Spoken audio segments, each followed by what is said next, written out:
Hey Trekkies, it's summer, and you know what that means. It's time for Creation Entertainment's Trek to Las Vegas 2025. This year, the convention has been expanded to a 5-day schedule, August 6th through the 10th at the Rio Las Vegas Hotel. Meet all your favorite Star Trek pros in one place, and hey, maybe you swing by Vic's Lounge and you see our panel. It's a great way to meet people in person and have some fun with your fellow Trekkies. If you can't make it to Star Trek Las Vegas, of course, there's also other events around the country this year. Trek to Orlando, August 23rd through 24th. There's the Trek to New Jersey, September 6th and 7th. And finally, the Trek to Chicago, November 22nd and 23rd. We're looking forward to meeting as many of you as we can this year. So make sure that you get ready to trek to Las Vegas.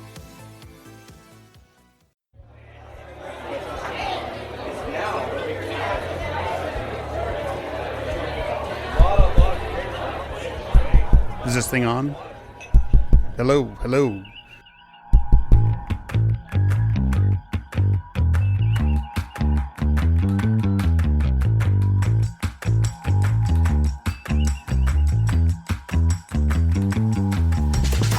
Welcome to OpenPike Night, the Strange New Worlds podcast, where your stream and Strange New Worlds stream, where your chat questions are the prime directive. I'm your host, as always, producer John T. Bolds. Tonight, we take a bold new step into the world of live podcasting, bringing our favorite pilot straight to you. Here to help us kick off this strange new experiment, returning to the OpenPike Night stage, the one, the only, Melissa Navia. Melissa, welcome back to the OpenPike Night stage. What's going on, guys? Thank you for having me back. I'm very excited that we are kicking off the countdown to Season 3, and we are doing it together, the long-awaited the longest-awaited season of Star Trek ever. Yes, we are here to chat about the upcoming Season 3 and take questions from our viewers in the chat. Looks like we got more folks joining the stream as we go.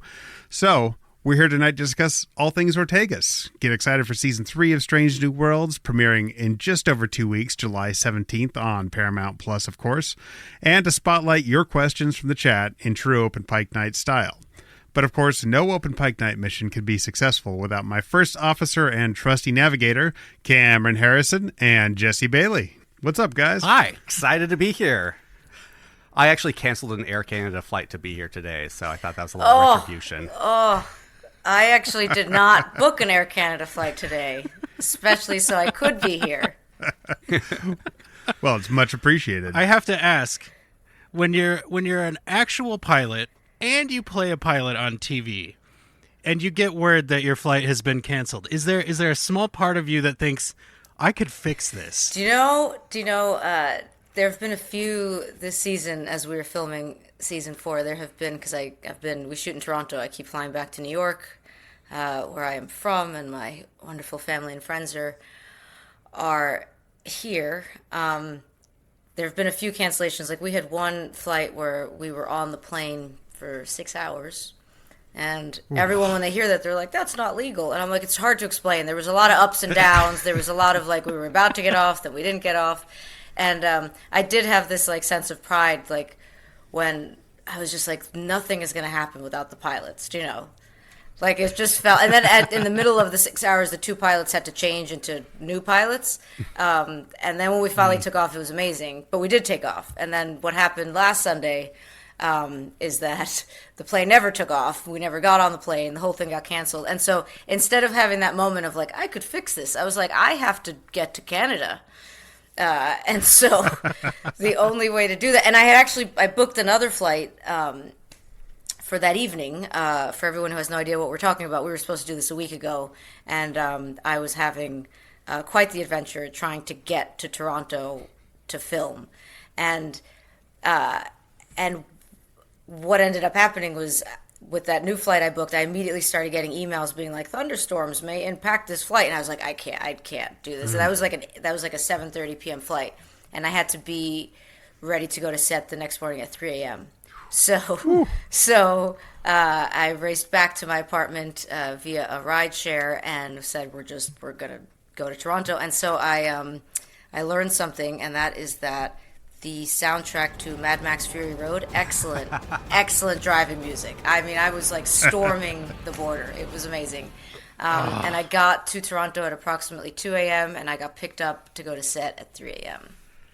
Ooh. And so I had That is I had an rough. amazing day that was fueled by rage, adrenaline, and Star Trek. So you drove yourself, or did you find like a Midwest polka band to hitch a ride I with? drove myself. I just said there were some offers, and they were wonderful and kind, but I was like, no. I was like, this is Air Canada is not going to thwart all of our Mondays. It'll just thwart mine. So yeah. And then while I was doing all that, I was just like, I was communicating with you guys, and then at one point I was at a rest stop and I called my mom. And she was like, when do you go to LA? Because I was supposed to go to LA later in the week, which I did. And my response was like, I'm trying to get to Toronto. I said, LA is later. Whole other country, Mom. Yeah, I said one day at a time. And then I did get to LA at the end of the week. So it's just been a crazy week. And now I'm back in New York. Wow. And I was just like, when you guys were like, how about 10 p.m. Wednesday? I was like, how about we do it or it's not going to happen. So, yeah. It's happening. Yeah. I am is. trying Yes. another Air Yeah. Canada flight on Sunday. Again, same Oh, story, boy. but it's much earlier, and so we'll see how that goes. And I don't have this booked, so if I have to drive again, nothing is going to get canceled. And you know what to listen to. There you go. Yeah. Yep. And we do just want to say thank you again, Melissa, for your time and helping Open Pike Night become the podcast that we always wanted it to be. You're the first guest we ever had, and it's great to have you back again. And hopefully, we keep having you back, since now we know what the lifespan of the show is. We can keep visiting with you as we go through all the way to the finale. So, thank you so much. Yes, I have been so it's my absolute pleasure. Like seeing every time you guys have had a new interview with one of my friends, my coworkers, my co-stars, our producers, our writers. Like it's just been the coolest. So I am so happy for the three of you and for your fans. And shout out to my sister Soraya out there who helps me in everything, and she rocks, and you guys do. And so it's just been like this whole journey has been wonderful. And one of the reasons like I was very excited to do this was because the feedback we've got from fans of course for the run of the show, but when they found out that season 3 was dropping, like just the excitement it's not even the best word for it. Like everyone was just like, we are so happy that the show is coming back. Like we need this show right now. And then it kind of broke my heart too that the season 5 news came out. It was just kind of like life is such like ups and downs, you can't have like a moment of good news and then there's also like bad news, and it's like So what I've kind of been feeling this desire to do is just to really celebrate like that exuberance and that kind of like that joy in like storytelling and in Trek. And there's always going to be ups and downs, and I've been talking to a lot of Star Trek actors from back in the day, and they're like Star Trek endures. We always get things about shows are ending, and this is happening with these seasons, and just Star Trek endures. So instead of everybody kind of I know we're not focusing on the season 5 news, but we're focusing on the season 3 is here. We're filming season 4. Like there's so much Trek to come, and yeah. So I just want to celebrate with fans as much as possible, and reaching out to you guys and doing this. I was just like, there's no other group of people I would want to like kick off kind of this season of season 3 press. It feels right. Thank you. Thank you very much. Yeah. I texted the guys. I was like, you guys, Melissa Navia DM'd us. We got to set something up. If she says so. I guess. It's like, who can help me pull off this hijinks? And you guys were my first choice. Yeah. The Navia maneuver. Yeah. And we can't get into specifics, but I will say, for those of you watching at home, you have nothing to worry about with season 3. It is everything that you want it to be. The first 2 episodes alone put all 3 of us through the emotional ringer. Oh, yeah. And we were blown away. We're so excited for everybody to watch this show and for us to be able to talk about it with you. It's going to be an amazing season. And yeah, it's interesting. You mentioned that we got the news of the full lifespan of the show. We've got season 3 just about to start. People are still talking about season 2. You're filming season 4. Like, do you ever feel like there is no part of your day that doesn't get taken up by Trek? Or do you feel like you're in a Trek time loop? Yeah, definitely. That's a good way to describe it. So it was funny on the flight to LA on what day is today? When did I fly to LA? On Thursday. So sometimes I have on my necklace I have this guy, and this was a gift from Chrissy to all the cast members at the end of season 1. And sometimes I have it on, sometimes I don't. But it's definitely a bit of a beacon, right? And on the flight to LA, I had my sun hat, I had my sunglasses, and like the flight attendant, he walked by and he's just like, "Oh, Starfleet," and I was like, "Yes," and I thought he was like talking to me. He had no idea who I was. It was just like, I was like, "Oh, yes, right." Okay. And I was like, even if I didn't have my hat on, I don't think he had any idea who I was, which I was like, this is great. But I just love that, where I'm just like, yes, Starfleet. We had this great moment.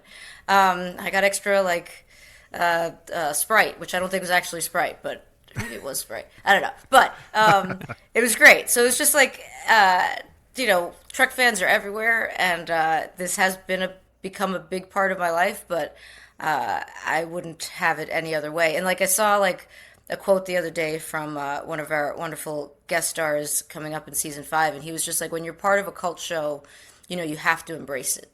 Do you know?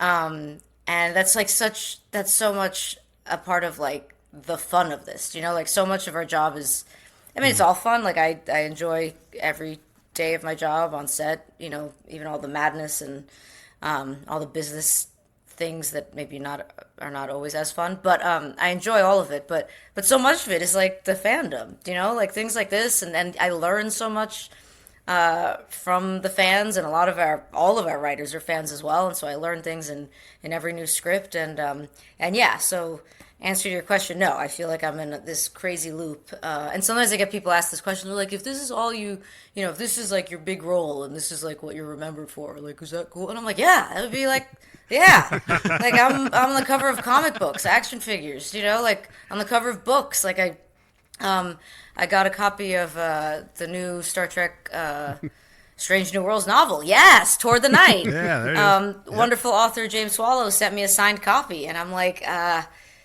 gave it to my parents. I was just like, I haven't written my book yet, but look, I'm on the cover of one. So unexpected. It's got to count for something, right? Yeah. So yeah, no, this cool. has just been the role of a lifetime, and I'm enjoying every minute of it. And even when the news we get isn't always the news we want to hear, I'm just like, I'm like, this has been such a ride. So let's enjoy it for the time that we have. Absolutely. Hey, everybody out there watching the stream, go ahead and start popping your questions for Melissa in the chat. We'll ask a couple more here, then get to yours. So the season premiere recently screened at Tribeca, which made me wonder, when do you typically see a finished episode? Do you guys get like a cast and crew pre-screening? Do you get links, or do you not get to see it until it airs? So yes, we get a version before you guys do, of course. And the funny thing about the season 3 episodes is we'll get like a link, kind of a top secret link, but we won't kind of usually get a heads up about when that's happening. And I got the link for season 3 episodes. We had like a week to watch them, but I got them while I was on another flight. Like my life seems to be flights. It's like I like flying. But like it was the link, and it was just like, you have a week, and I was on my way to Ireland, and I was just like, to be with friends and family, and I'm like, I don't want to, you want to be on vacation and do all the things, and I was just like, and when I watch our episodes, like we've probably spoken about this before, but I absolutely enjoy watching the show, and I enjoy watching, like I have no issue watching myself. Like there's some actors who don't like watching themselves. That is not me. I was just like, when we first got the season 1 episodes, like I was like, what did I do? How did I do it? What do I look like? But here I was just kind of like, I don't want to do it. Can I do it later? And so then they were like, oh yeah, they were like, you could do it later. We'll give you 72 hours, but like choose wisely. So then for like weeks when I got back, I was like, 72 hours. And I said, and then I chose the 72 hours. And of course I had, everything suddenly came up, and I ended up having to watch all of season 3 in like 8 hours. So it was it was a little crazy. Might have had a couple more hours, but I definitely had a bit of a marathon. And and I watch for everything, and I see the biggest thing that sometimes I see is like the things that were cut, you know, and I'm like, Yep. But seeing it was very cool. And then for us, it's like, you know, we get to see special effects that we haven't seen before. And also when we do ADR, so when we do ADR in post production, we also get to see a lot of scenes and things that, you know, that we haven't seen before. And then we also get to see things where the special effects are still, you know, being worked on, which is always kind of funny because it'll be like, you know, it'll be you on the bridge and then it cuts to like kind of like stick figures in the sky. Definitely not quite that, but kind of like that. So yeah, one of the things that that I hear all the time and I get questions about, and some of it's like, you know, people being funny, but other times I really don't think people quite understand, and they're just kind of like, why can't we get seasons that are, you know, 20 plus episodes long, and why do we wait so long? And somebody was just like, don't take this personally, but I'm upset that it has taken so long and there's only 10 episodes. I was like, well, definitely not taking it personally.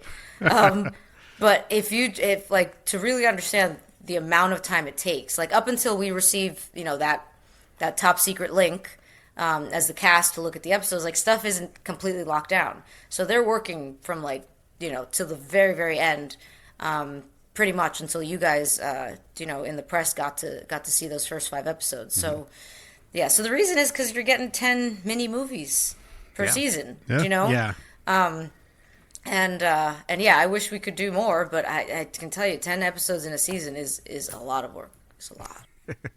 Yeah, we've asked Henry and Akiva both, like, did you guys ask for 10? Did they tell you it was 10? And they said, yes, we ask for more than 10 every season. 10 is what we're told. So, and just one last note before we start spotlighting some of these questions.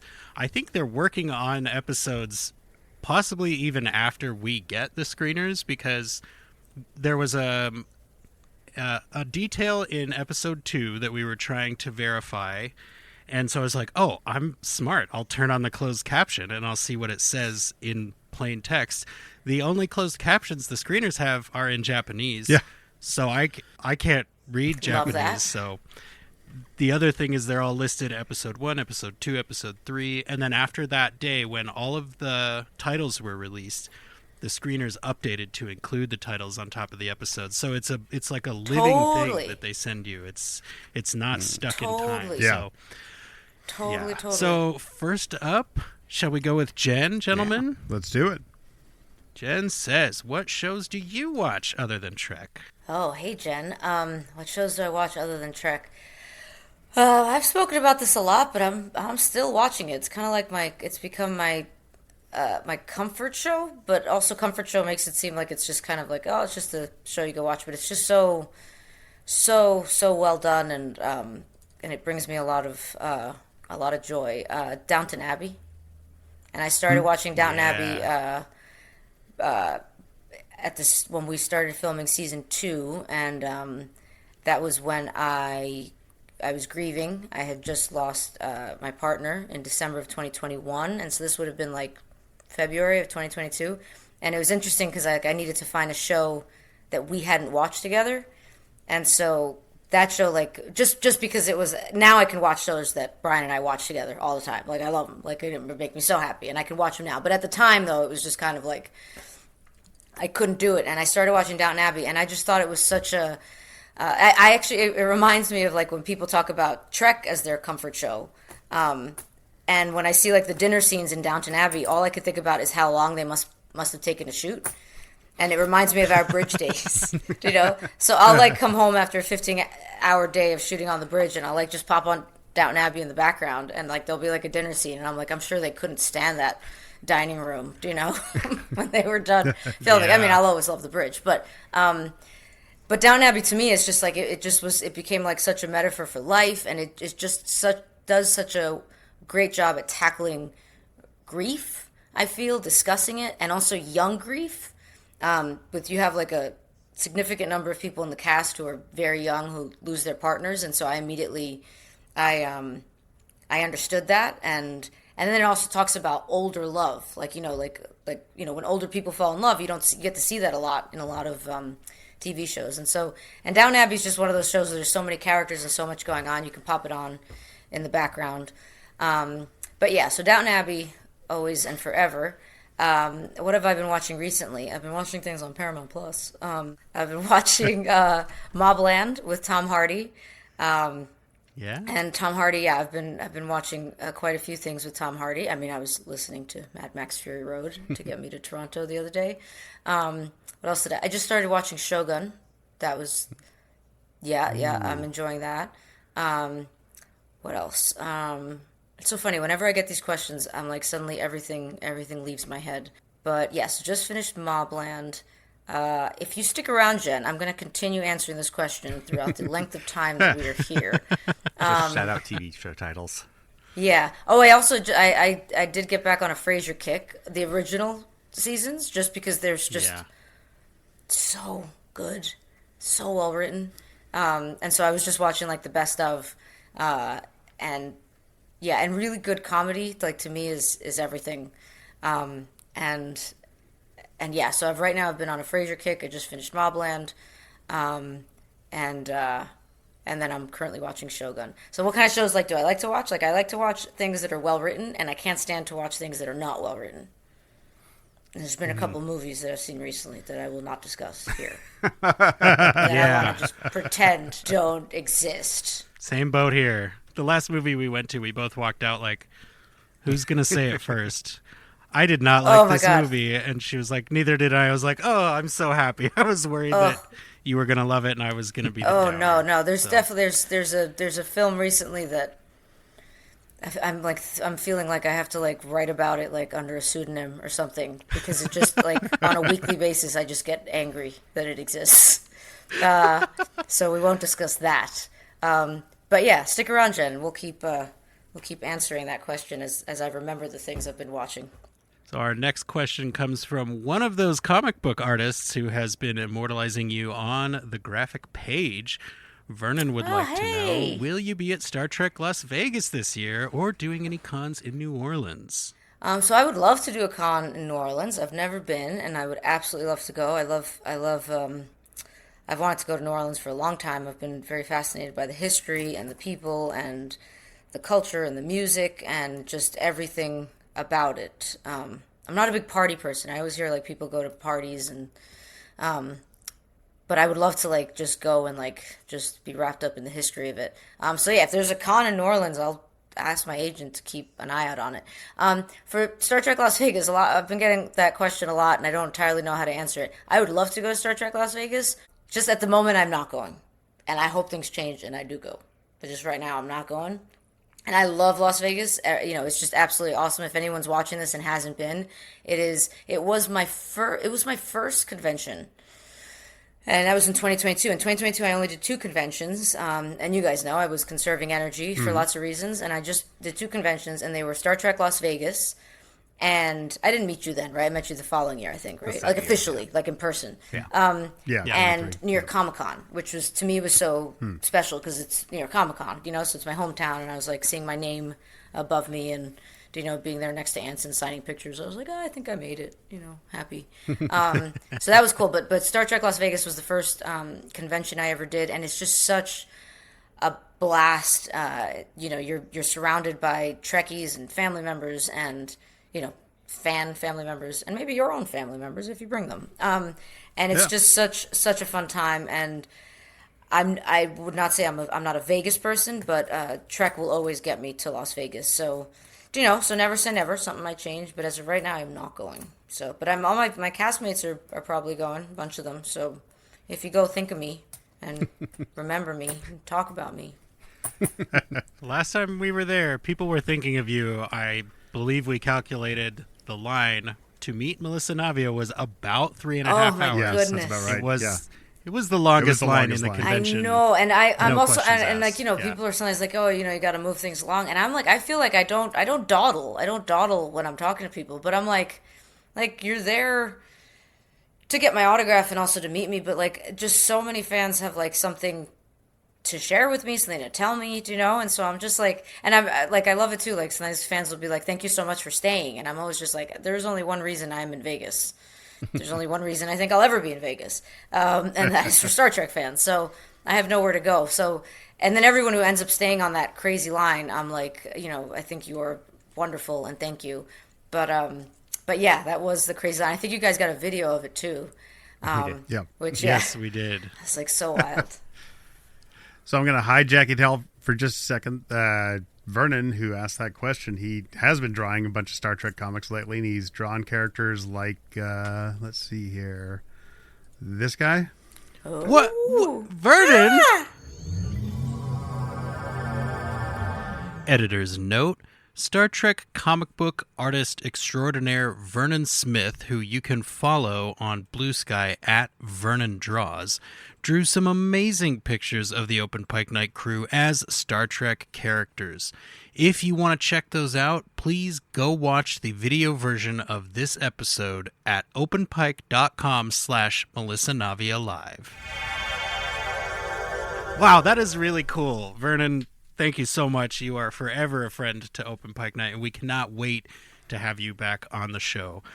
But it looks like Jeff Newman in the chat is playing the role of fourth OpenPike Night host, because this is exactly an OpenPike Night question where you try to get around all of the potential embargoes. If you are able to answer this in a very vague way, what do you think? Do you have a favorite episode in season 3? And if so, is it a beginning or middle or end of the season? I have a favorite episode in season 3. I do. I would say I have 2 for different reasons. Excuse me. There's one toward the middle of the season, and then there's one toward the end of the season. However, I also love the ones at the beginning of the season. But definitely there's one in the middle that there's a very special reason for it, and when it airs, I will let everyone know. And it was it was very special, and a few different people came together to make it happen, and it also rested with the director, whose kind of idea it was. Like, it was always kind of like in my head, but then when she mentioned it, it was very cool, and it was perfect. So there's that episode, and then there's another episode later in the season that I will definitely talk about when it comes out. And and yeah, it was a blast to shoot, and the director was wonderful, the writer was amazing, and it was an experience unlike any other. And I'll leave it at that, Jeff. Very well done, Jeff. Excellent. You should consider getting a podcast. So we have our friend Melanie all the way from Germany, where it's, what time is it, guys, there? It's like 2 a.m., 3 a.m. for Melanie, I think. 4 a.m., I think, It's very early in the morning. Melanie in Germany. But Oh. Melanie has an excellent question here. So Pike and Ortegas have a great relationship. Is it two pilots getting along? I do hope we get to see more of their easy banter and fun conversations. Can you say something about this? Oh, I love this question, Melanie. Yeah, I feel like the writers really did a great job in season 1 of writing it in, and then with Anson on the bridge, it just I'll say it forever. He's the perfect Pike. It's like the casting directors really knew what they were doing, casting Anson and me and everyone else. But it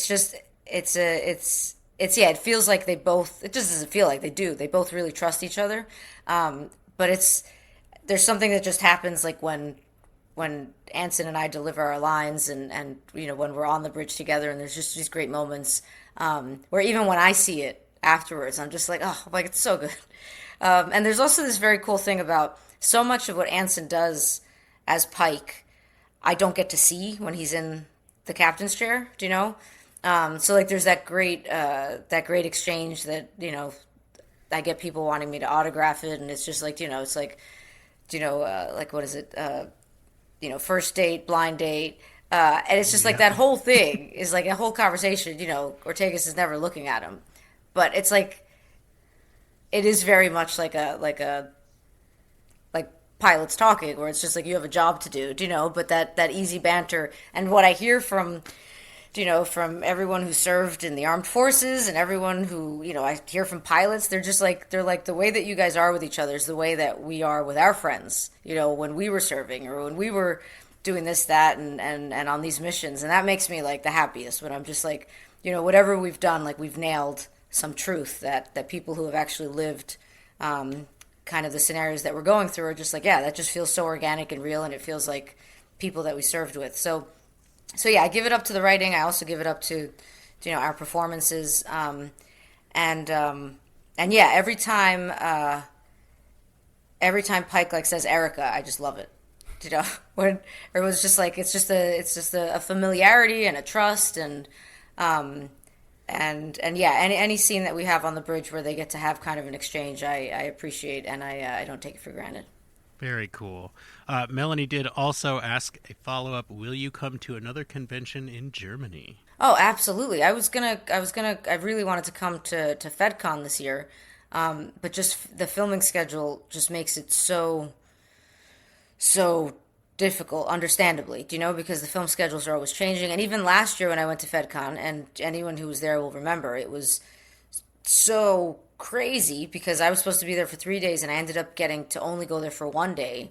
And the fans were just incredible. Like they just powered me through that day. And my favorite part was just like getting there at the top of the day and walking into like this big, I don't know, call it auditorium, but it was like, the big like convention hall in the hotel.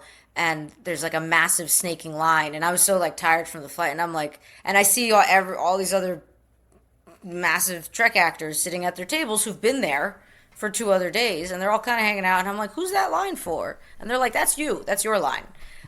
Start signing. Move it. And that was the theme of the day. It was faster, faster, faster. And then the fans would like come up to me and they'd be like, are you stressed out? We are sorry this is so stressful. And I was like, I love you all. I was like, I'd be so much less stressed if you stopped reminding me that it is very stressful. But they made it not stressful. They made it so wonderful. And I learned the word ausverkauft, which means sold out, which I like to share with everybody. But yeah, so FedCon last year was amazing, and then this year it was just a matter of just like the schedule was going to be too crazy.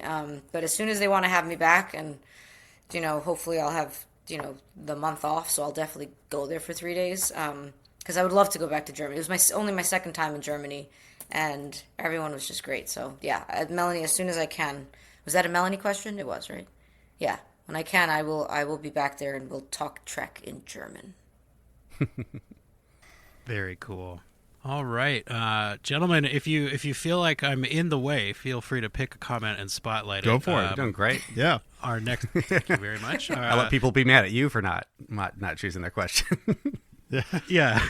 This is our first ever live stream, so if you have any suggestions, email them to openpike@gmail.com because I don't think I could handle live criticism. So our next question comes from our very good friend, Michael Kwan. He's been with us for a long time here at Open Pike Night.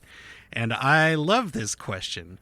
Have you ever seen executive producer Bill Wolkoff in his costume as L.A. Derby Dolls mascot Pinchy the Lobster?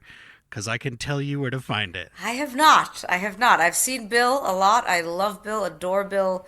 Oh, Bill is such a absolute treasure to our show. And his scripts, when he writes, his enthusiasm on set, when he comes for his episodes is just it's like nobody else. Like there's nobody like Bill. And during the strike, like I was just so inspired and galvanized by all the work he did during the writer's strike and the actor's strike. So Bill is a wonder in many ways, and now I know that he's also sometimes Pinchy the Lobster, which I didn't. Just, you learn something new every night when you stay up this late. That's the kind of thing you can just say one day on set, like, hey, Pinchy, and see how he reacts. I do want to highlight one, just because I might have a follow-up question to it. Let's highlight this one. Let's see if it works. Yes, Pamela says, the ship is an inanimate thing, but Ortegas has such a deep relationship with the Enterprise, referencing the third date lines during Squall. How did you build such an intimacy with the ship? Oh, Pamela, very profound, very spot on. I love that. Yes, like to me, the Enterprise is the star of the show. I mean, it's everything. And I feel like Like, I've noticed that. Like, it wasn't intentional at first, but I noticed that with kind of, how me as Melissa was approaching the character. And, we've talked a lot about it here on OpenPike, and I've talked a lot about it in interviews, but this whole idea of why it was so important to me that it that it looked like, that it be like Ortegas is flying the ship. And, we've talked about it that, like, I remember the first day we were on set. I really thought I was going to get a manual. I was going to get training. I was going to get somebody who was really going to be like, this is how it goes. And that didn't happen. And I was Googling, how do you fly a starship? And, the answers were not incredibly helpful. And then I remember going home to Brian and, like, telling him, and he was just like, no joking. He's like, you have to figure it out. He's like, you have to call people. You have to talk to people. He's like, because the fans will know. He's like, this is Star Trek. Like, we're not playing around. He's like, you have to. And so I immediately was just like, I'm going to get on a Zoom. I'm going to talk to people. And I did that, and it was very helpful. And then it was just like this whole idea too, like, if it's real for you, then it's real for the audience. But hearing over the course of the last 2 seasons that have come out, hearing especially from pilots when they're just like, and especially from pilots who are Trekkies and who have seen all the Treks, and that they're like, it feels like you are flying the ship in a way that we have not seen before.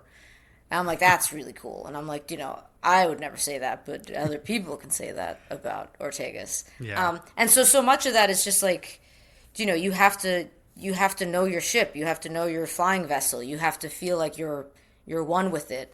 And so much of my job, like, some of my other castmates, will talk about how, like, days on the bridge get so long. It's like, but so many of them get to kind of do lots of other things. I'm not going to say what Ortegas gets to do in season 3, but for so much of her screen time that you've seen, it's been on the bridge. And so the helm to me is very much like, that's a home base. The couple of times I've been put in the captain's chair, and I get to see, an actor sit at the helm, Starfleet officer. But, a little part of me is hurting, when they start hitting buttons that shouldn't be hit, and, touching things that shouldn't be touched. And I was like, not my job, because I'm in the captain's chair, but still. So what you're saying, it's very much, to me, the Enterprise is the star of the show, and we are all supporting players. And as a pilot, it being her ship, and also so much of, like, when I try to rationalize, like, why something works a certain way, like, I definitely go into it a lot more than probably anybody will ever know. But sometimes, like, for example, there'll be like, there have been a few scenes where a director has been like, I need you to do this. And then I'll be like, but why? Why am I doing that? Like, because that's not what that does. And then the director will be like, well, how about for this scene, it's what that does. And I'm like, and I'm very much like, I'm like, whatever you need. And I'm like, is it because you want this angle? And they're like, yeah. And I'm like, okay, all right, then we'll make it work. But so much of it is just like, I'm trying to think, like, a few hundred years in the future. I'm like, how much of the ship also understands its pilot, and how much does the pilot understand the ship in a way that another pilot sitting there, it would not be that same relationship. And then I almost kind of, like, start to create a whole, like, backstory in my head about, like, this organic relationship that also works through the tech. And I can't believe I'm saying this out loud. This is all just the weirdness that goes on in my head when I'm sitting there and everybody else is doing everything they get to do. Those are long bridge stays, like you said. I'm like, Ortegas is one with the ship. Ortegas is the Enterprise. Enterprise is Ortegas. Yep. And without getting into specifics, I'll tell people there is a scene in the first half of the season somewhere where Melissa's attention to piloting detail absolutely matters, and you will know it when you see it. I'm so excited. Well, speaking to that, my question is, without spoilers, I feel like season 3, we see how the Enterprise is piloted a lot more than we did in the first 2 seasons. Did any of that change from what you had figured out in season 1? Now in season 3, they actually need to show it. Did they stick with what you had figured out, or did they modify what you had been doing? Interesting. So remember if we go back to those like 8-9 hours I had to watch all of season 3. I'm trying to remember specifically what we were referring to. But this is good because I can't spoil anything if I don't remember it. I do know that by the time we got to season 3, all these kind of thoughts in my head, and also too, like, that I think there's also like, producers and our writers that, they see how much the fans love, that aspect of Ortegas and of the Enterprise. So I wouldn't be surprised if there's more of it that we're seeing and more of it that's happening. I know, like, I'm trying to think of certain storylines. Like, I can't wait to see that moment that you're like, you'll know it when you see it. I'm like, I can't wait to see it. I can't remember it, but I'm sure it's great. So yes. The answer to your question, I think, is yes. Leave it there. I love it. Do you still hide your scripts in the chair? Dude, you told us a long time ago that you used to hide your. Was it? I don't know. Was it you or was it? I don't think I do that. Or was it Celia? It's been a really long time. There's definitely some other cast members who do it. I won't say any names, but I've always been very big on never doing it because I'm always like, I don't want to be the Starbucks coffee in Game of Thrones.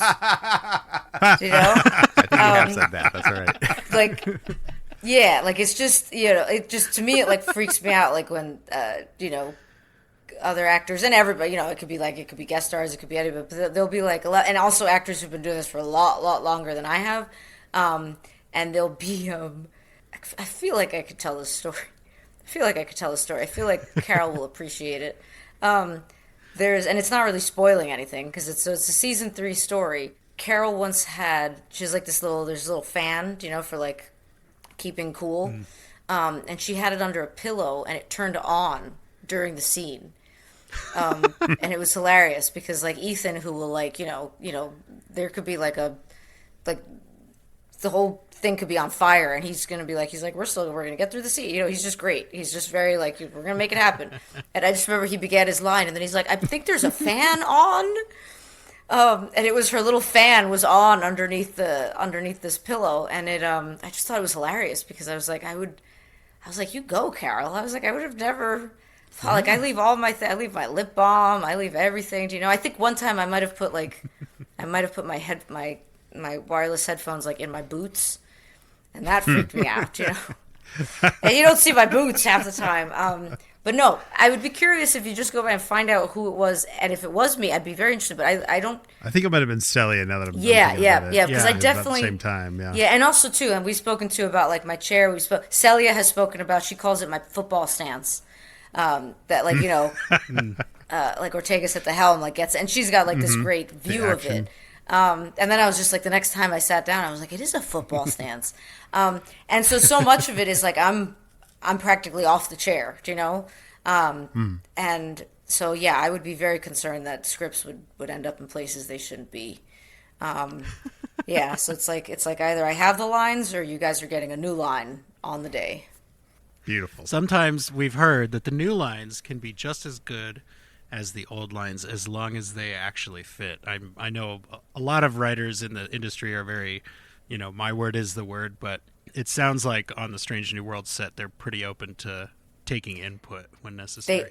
They are. I'm very big, like, as a writer, and also just I have such such a respect and also awe for like what our writers do. Like, there'll be times I'm on the bridge and we've been through the cast read, the table read, and I've read the script and I know what's happening, and there'll still be like this crazy scene where I'm just like, how do they come up with this? And it's because it's like it's action and it's science and it's also Trek and it's also relationships and it's all these things and and then we're getting hit by this and so and so is coming on the view screen and I'm like, this is very, very talented people who are doing this. And so when it comes to like a line change, and every director and writer will tell you this long after I'm gone, either from the show or from this earth, they'll be like, yeah, Melissa was very big on like a word change. Like, she would check with us, like, not to a point, I don't think, anyway, where it's just like, oh, it's me again. But like, because I understand now, like, sometimes even a word could be, there's a reason that's like, it's like that,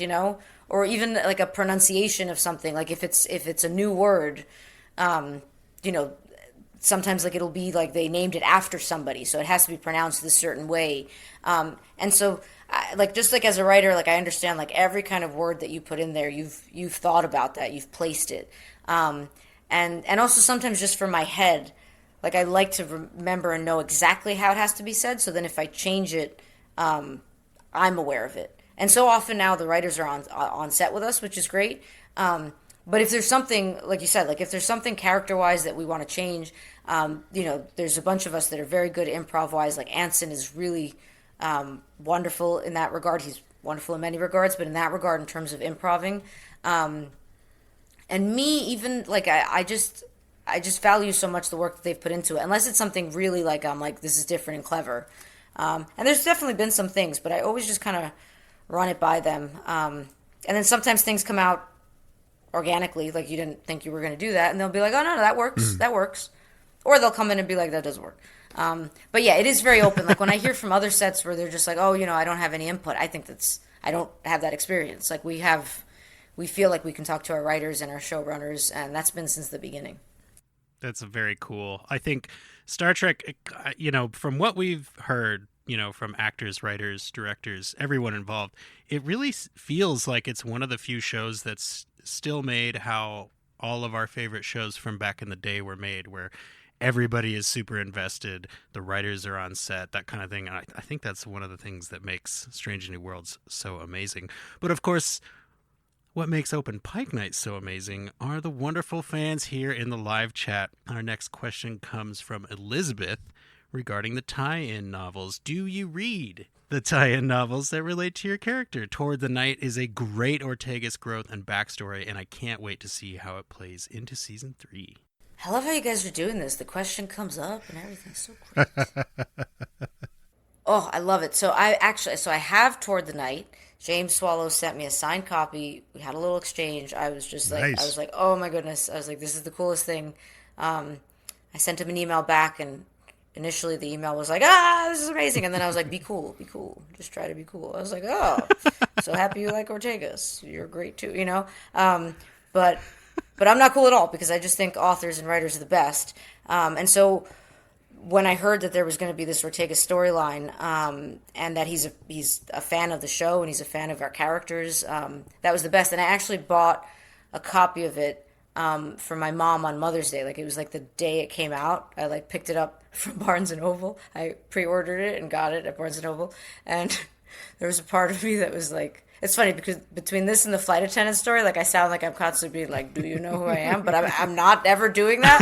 but with Barnes and Noble, I was just kind of like, I wonder if he's gonna. No, the kid had no idea who I was. He didn't care. He didn't really want to be there. But I picked it up and I like brought it to my mom as like her Mother's Day gift. And then I just got the book from James in the mail. He sent it to my agents, and so I haven't read it yet, but I can't wait to read it. Because I have read the comics. This would be the first Strange New Worlds book that I've read.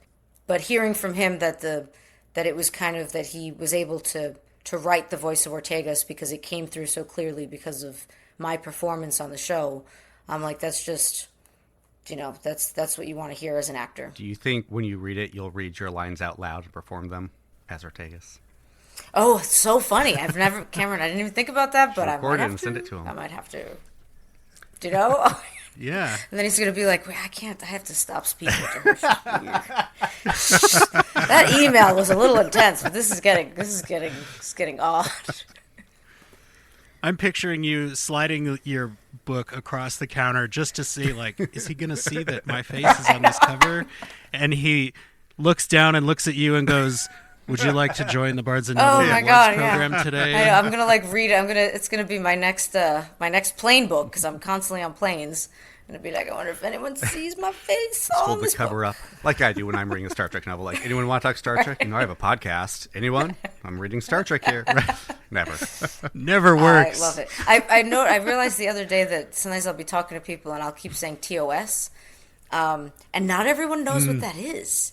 And so it occurred to me, and this was just like in the last 24 hours, I was like, I used to, and I still do, like when I make a Lord of the Rings reference and someone doesn't get it, I kind of judge them. Not in a mean way, but I just judge a little bit. And then now, like when someone does not know what TOS means, I'm like, oh, how sad for you. But now you know. You're missing out. Your life could be better. So we have another great question here, and I'm going to take a shot at pronouncing this. I think it's Biscoito Cookie. Says, hi, hello, within what you can say, of course. How would you describe Erica's journey, and where would you like the character's conclusion to be, whether at the end of season 5 or future treks? Wonderful question. So I would say her journey is so interesting to me because I play the character. So it's particularly interesting to me. But it's in kind of like in a cast of legacy characters, right? She stands out that she's a brand new character to the Trek world. I mean, no longer brand new because we're going to be 3 seasons in. But for me, I was always very happy that she was a brand new character. I wanted the chance to originate, a role that, as you guys probably know, that was in name. It was in Gene Roddenberry's original vision for the crew of the Enterprise. But that character never made it to the screen. And so as an actor, that has been like a very cool thing for me, because I'm like, we know what it's like when you audition and you don't get the role, or you shoot the scene and it doesn't make it to the episode. And so it's just in this cool way, it's like, here's this character that was supposed to make it to screen in the 60s, and now here we are, and I'm in a way bringing it to light, not as Jose Ortegas, but as Erica. And so in terms of her arc, like, I always knew kind of the backstory of her being this excellent pilot and a soldier, and being someone who you could see hanging out and getting along with everyone on the ship, and somebody who everybody trusts. And so I always had like all these layers to who she is, where she's come from. But as we saw in the first season, and it's so funny because it never dawned on me, like, as we were filming season 1, like, I was never like, oh, Ortegas isn't getting as much screen time as everyone else. Because I always thought, and you guys have seen it, it's like anytime that she's on screen, like, that's, she makes the scene, but like, I mean, maybe, but like, no, like, makes the scene, but like, she, like, like it's like, to me, it's everything, right?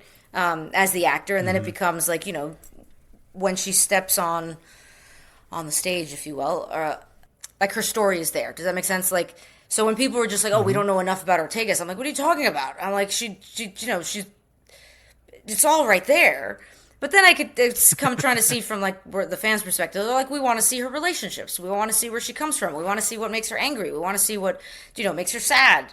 And especially too when you start to get all these other arcs where you have the other cast members dealing with all this interpersonal turmoil, and you're hearing about their family backstory, and I can then be like, okay, so I see what they're saying. I'm like, that's all there. It's just, oh, thank you. Every time Erica appears, it's Erica's moment, and it's amazing. I think so. To hear you guys say it makes it real, so thank you. So it's like, and I always joke in the musical episode where it's like, I'm always just like, oh, Ortegas was totally owed a song. In everything I'm always just like, oh no, it's exactly how it had to be. And the musical episode too. Like, the whole plot, right, was that the reason that everybody's breaking out into song is because their emotions are overwhelmed, are overflowing, so they're overwhelming them.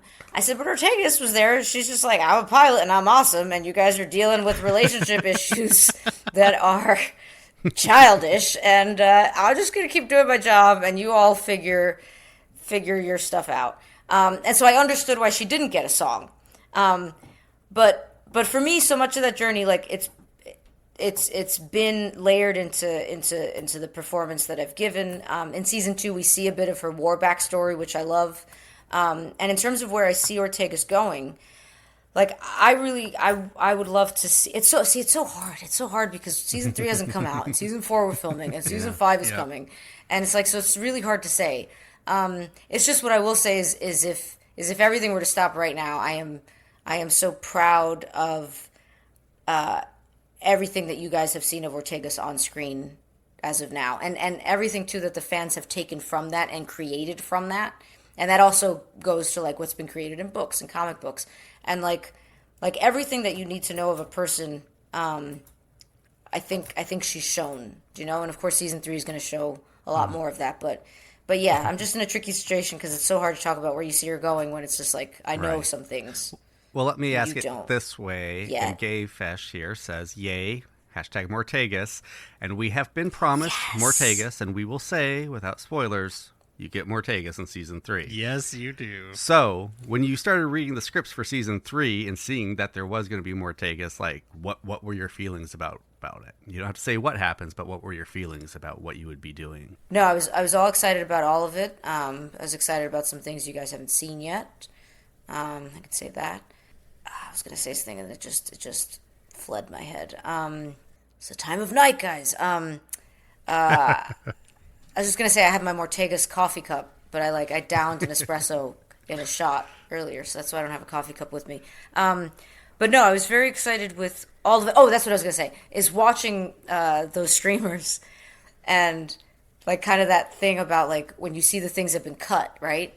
So it's like when you suddenly kind of get more screen time, there's also a lot more things get cut because there's more things to get cut. So that has been very interesting. Where I'm just like, but they don't see that and that and that, and maybe it'll be in the behind the scenes, or not behind the scenes, but in the DVD extras. But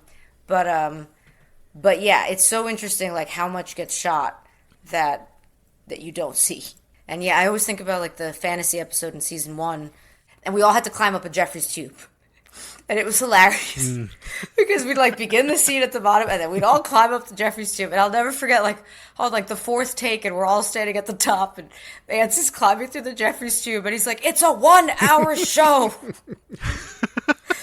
And he was like, this is going to get cut. And he was right. And I'm like, it's like he's done this before. But I'll never forget him getting to the top of that Jeffrey's tube and we're all waiting for him. And he's like, it's a 1-hour show, people. And I'm like, he was right. So a lot of things get cut, but it's also, it's the, you're happy that to be filming so much that, they're able to cut and you still end up in the episode. Yeah.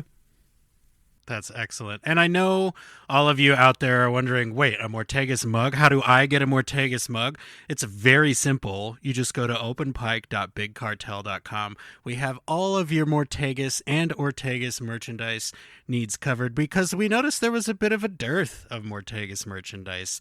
So definitely go check that out. Rep your favorite pilot wherever you are. And it's the kind of thing that when you wear it in real life, people will be like, what does that mean? And then you can trap them into a discussion about Star Trek because, sometimes those kinds of things need to be done against people's will. We have an excellent question here from somebody that I'm not sure if we've had in our chat before. So welcome to Takakoko Nagumo. I hope that I pronounced that correctly. I'm really trying. She says, hello, Melissa. I met you at Trek Long Island. Are you still playing banjo? And are there places where we can hear you play? Thanks. Yes, I'm still playing banjo. And I believe I remember we met, if you can post or write again. Was it your husband who is a musician and played? Because I believe we spoke about banjo as well. So I'm still playing the banjo. I play the 5-string, but I am right now learning the 4-string tenor banjo or the Irish banjo, and I am loving it. I don't know if those around me are loving me repeating jigs over and over and over again, and I've been asking a question every day the last month, which is how early is too early to play the banjo? And I feel like the answer is it's never too early, but other people think differently. And it's really hard to play the banjo quietly, but I've kind of gotten it down because I have neighbors. But like after 9 a.m., I'm like, it's banjo time. Like, if you're sleeping, it's time to get up. So I've been doing the tenor banjo, and I'm very excited because I won a. Yes. Hey, what's going on? It is. That's right. And I think hold on. Let's see how good my brain is. I believe that the session, right, or the event that they run takes place on Skillman, right? I think that's correct. Skillman is over in my neck of the woods in Queens. Yes. Yes,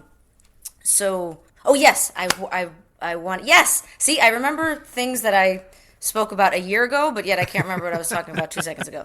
But no, I won an auction item with this wonderful banjo player from this band called the Steep Canyon Rangers. If you get a chance to check them out, I've been listening to them for years. The first time I went to see them in concert, I went with Soraya.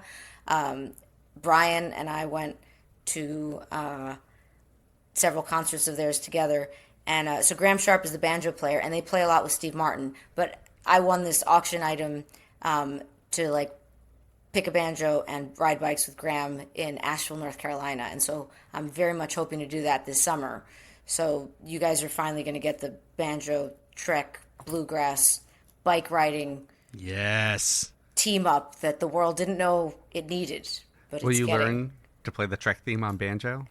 I mean, I will now. I you know? apologize. I put that out there. Now you have to.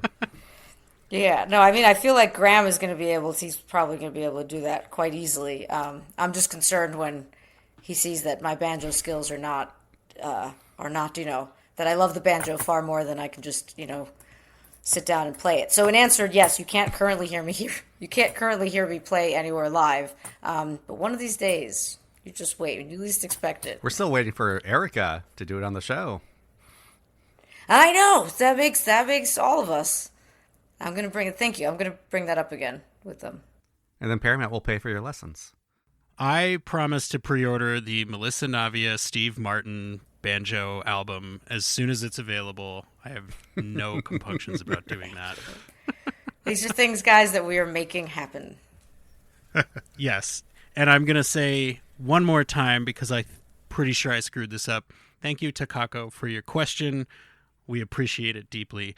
Now, we do have some more questions here, but I just want to spotlight a couple things, people that have met you at conventions, and we know that has actually meant a lot to people. And it's like you were saying before, being a fan of Star Trek is one of the best fandoms you can be a part of. It's like a big giant family. We've got people who met you in Dallas. We've got obviously folks who met you in Germany at FedCon. It's so cool to see everybody sharing their experiences of meeting you. Met you at Star Trek Dallas last year. You were so nice. Jen says she took the time to acknowledge us, felt so seen.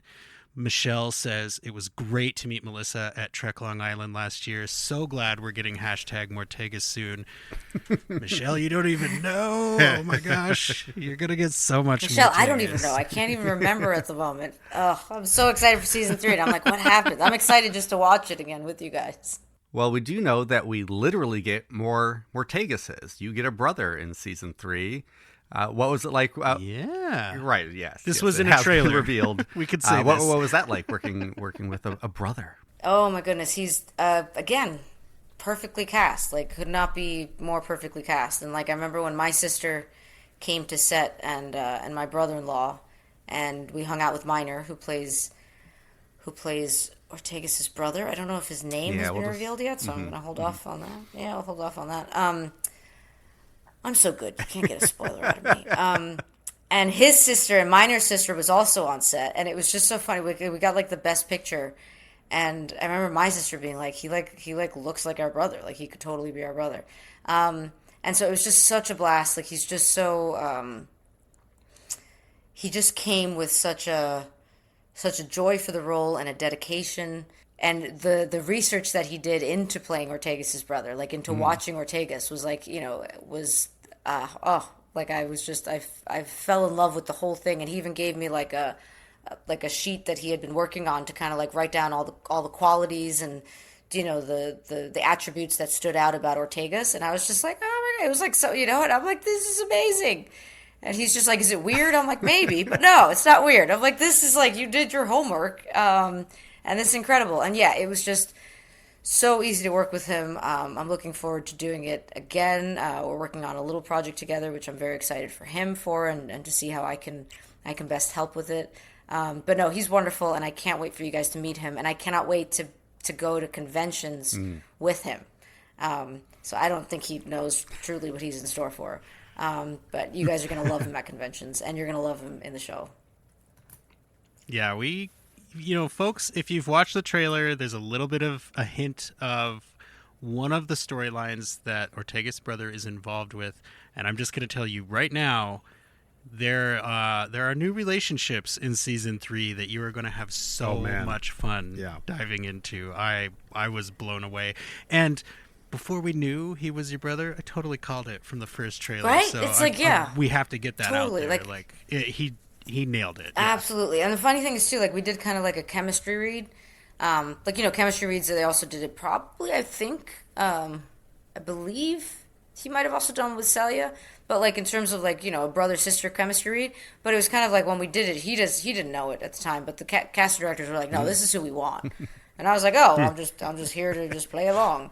But I'm like, if there had been, like, a massive issue, I would have said something. I don't know if that would have played at all. But the cast directors are so wonderful that they know what they're doing. And so when they were like, he's the guy, and then I we zoomed a scene together, and I was like, no, he's the guy. He's my brother. He's my baby brother. That's great. Yeah, we do.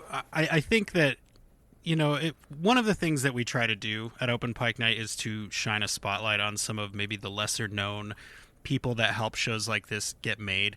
And we did speak with your casting directors, Marjorie Simkin and Orly Sidowitz. And oh, yay. God, you guys have spoken with everyone. It's like amazing. It makes me so happy. It makes me so happy.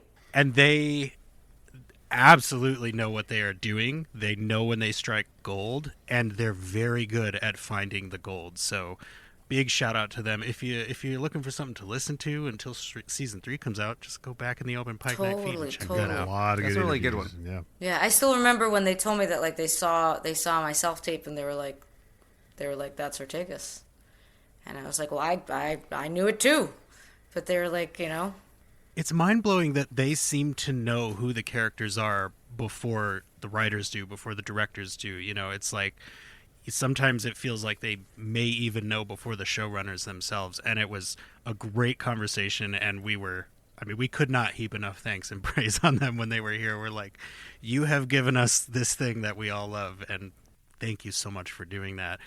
They seemed especially proud of casting you, of their Erica pick. Yeah. Yep. Oh, I love it. I've actually not seen your episode with them, and I will completely watch it. I'll listen to it. I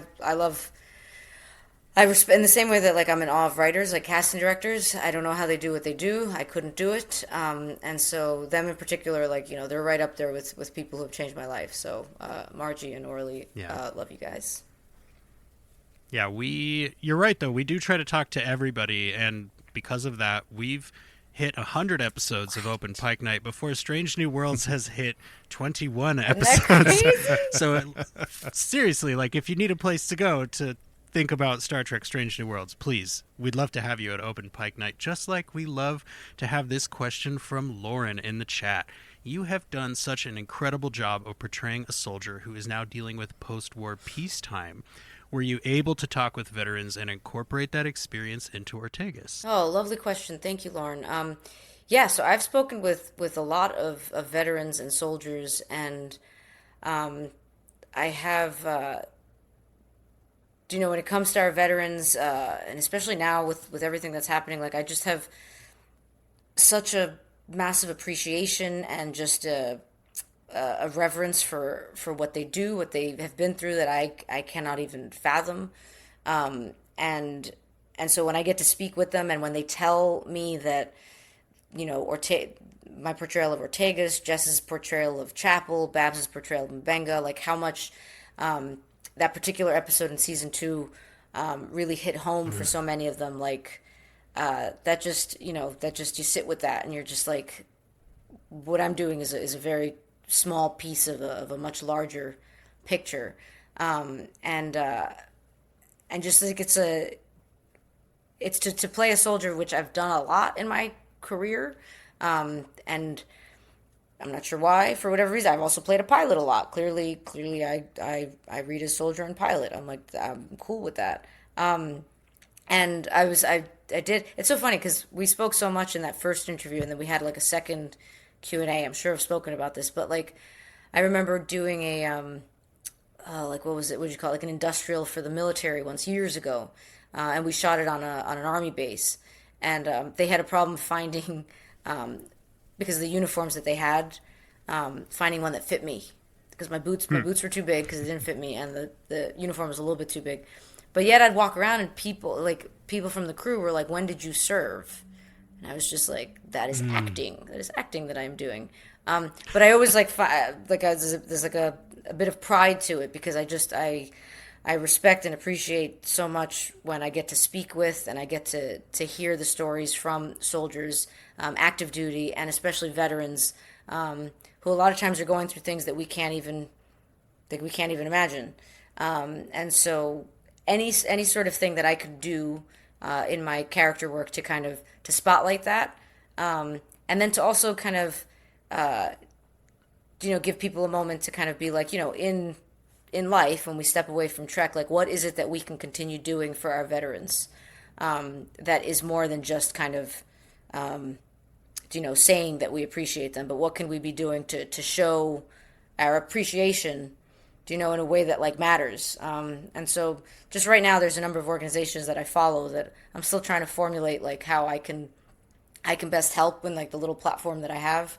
But the fact that Ortegas is a soldier, and when I hear from veterans and soldiers at conventions and I get messages, it means everything. So I have gotten to speak to them, and I hope that I'm doing right by them. And I hope that Ortegas gets more storylines where we get to explore that more. I hope. Maybe I know. Maybe I don't know. I don't know. It's hard to say. Yeah. So, yeah, we had comedian and veteran Tom Tran on to discuss Under the Cloak of War. And he said that you all really seem to nail the if you've been in it, you get it. And if you haven't, you don't kind of aspect to that sort of situation. And he really could not say enough nice things about all of you in the cast who had been given that backstory. And we've talked about it. John always like forces us to rank episodes, and that episode is my top for season 2. Like it hits hard. It gives you everything you want. And I stand by hashtag Mbenga did nothing wrong. So shifting gears here a little bit, I love this question in the chat from Gayfish. I was hoping you were going to say that one. Melissa, do you think Ortegas uses one of those glowing blue space cube razors to shave her head like Geordi used on The Next Generation? Or does the Enterprise have a hairstylist? Which the TNG also had a hairstylist. It was all about options. Yeah, I feel like, so in addition, so you guys have brought up a few things that I have to talk to our showrunners about, and I'm sure they're going to be so happy when I bring this up. Because I've thought about this before. I'm like, you were an OpenPike night again. Right, I know. And I'll be like, right, I know. Oh, I'm going to be the like. The answer is no, you don't have to talk to them. Right. You don't have to listen to them. I'm like, but I do. They have good ideas, and their fans do. So interesting, because I think it could be either or both. Like, I actually been given by one of my hairstylists in LA, who is incredible, love her work, and you've seen it on the red carpet a few times when I've been in LA. She gave me a foil, which is like this cute little razor, and it's just like it's supposed to be to just kind of, when it's just a little bit of growth, because my hair grows super fast on the side. But I'm always so like freaked out to do it because I'm just like, I don't know what I'm doing. So I wait for the professionals to do it. But I feel like it could be a mix of that. It could be a mix of she does a little touch up on her own, and then she's also got like this hairstylist. But I feel like we should see that hairstylist right before the end of season 5. We need to know the backstory. Agreed. And right. Yeah, and this is not necessarily a spoiler, Gayfish, but it might be spoiler adjacent. I'll just say hair is discussed in season 3, so keep your eyes and ears open. I don't even remember. Is it? I was beside myself so many times, even in just the first 5 episodes. I cannot wait to be able to. Oh! I think I know what you're talking about. Oh, I know what you're talking about. That one in particular. It's like PTSD. It's just come over me. I just had a thought too. Just if Jen is still watching, or if anyone cares about what I'm watching. The other thing that I watched recently and is so good, Reacher. Oh yeah. So good. And I hadn't seen the movies, but like now that I've seen the TV show, I'm just like, it's just so good. And the whole like Reacher himself is like this massive man. And that's such a part of like the character. And so then yeah, it's very different because I just saw one of the movies for the first time the other day, and it's interesting. It's just a different take on Reacher. But the TV show Reacher, and then because we're talking about the military too, and we're talking about, camaraderie and brother and sisterhood, and knowing what somebody has been through, and then also being with those friends. Hey, Jen, I'm still here. Like being with those people who you've been through so much with, and then coming back into like regular everyday life. I don't know. The show just does a really good job of balancing a lot, and some of it too is absolutely insane. But But the fact that it's absolutely insane, and then you make it real. I mean, that's kind of also Trek, right? So I just appreciate Reacher so much. It's just such a blast. I think there are 3 seasons in, and some of our stunt guys who we work with all the time, when they told me that they were like stunt guys on Reacher, like I fangirled out. I was like, oh my God. I was like, who were you? And so I'm like massive guys, and so it's been fun. Yeah, so that's another show you should check out. I love watching the discourse about that show because people are like, how did this show take this long to get made? The plot is there's a giant guy and he wants to get things done. And then when they introduce a villain, it's like, okay, but get this. The bad guy is even bigger than the giant guy. It's like, and it's just so good and ridiculous and also good. And it's just like, and I've really quite enjoyed it. So check out Reacher. Is Reacher? Yeah, no, I'm 2 seasons and I still need to watch the 3rd Oh, season. cool. So. Yeah. And the 2nd season, and you see a lot of that right, because the 2nd season, right, is when they're going back to like it's doing the flashbacks, right? Yep. Yeah. So watch Reacher. There you go.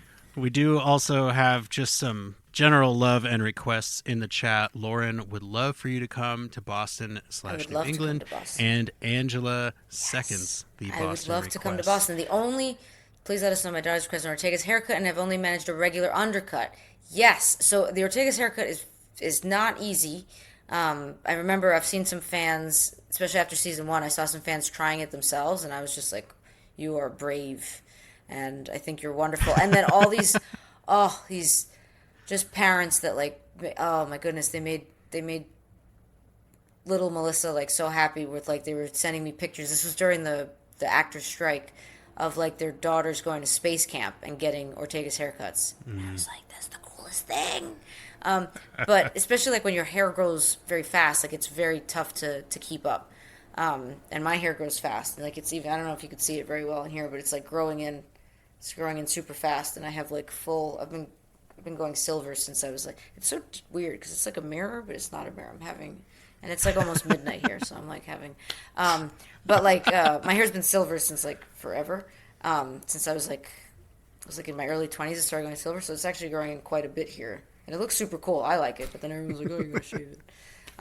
So it's just a lot of upkeep. I'll say that. Like legitimately, every time I go to get my haircut, I have 2 pictures on my phone. One is like it must be a costume fitting or something where you're like full profile and it's clearly just to show the haircut. And I'm like, I can do this. I can get the Ortega's haircut. And then when I sit down in the chair, I immediately swipe to the other photo. I go, it's a high top fade. Just think about what's on top. Because I'm like this close, but I'm like, but there's something about being able to pull it off that I'm not 100% sure I've gotten to yet. And but I probably maybe for season 5 we'll have a big watch party with everyone who listens, and maybe I'll reveal the Ortega's. Oh my goodness, I would love that. It became immediately iconic. Yeah. You're the only person who has this haircut and is on TV, and it's like we love it. And that went into like the decision to get it. Like when people are like, did they tell you to get this cut, or was that your decision? And you guys can go back in my Instagram to like a few months before I would have booked the show. I had asked for this haircut and I got it. And then my rep at the time, he was a little bit freaked out. And he was just like, oh, what am I supposed to do with that? He's like, he doesn't talk like that, but I'll make it. What am I supposed to do with that? Like, how can we send you out on audition? So I was like, all right. So I went to a pixie cut because I was just like, I'm trying to book a job here.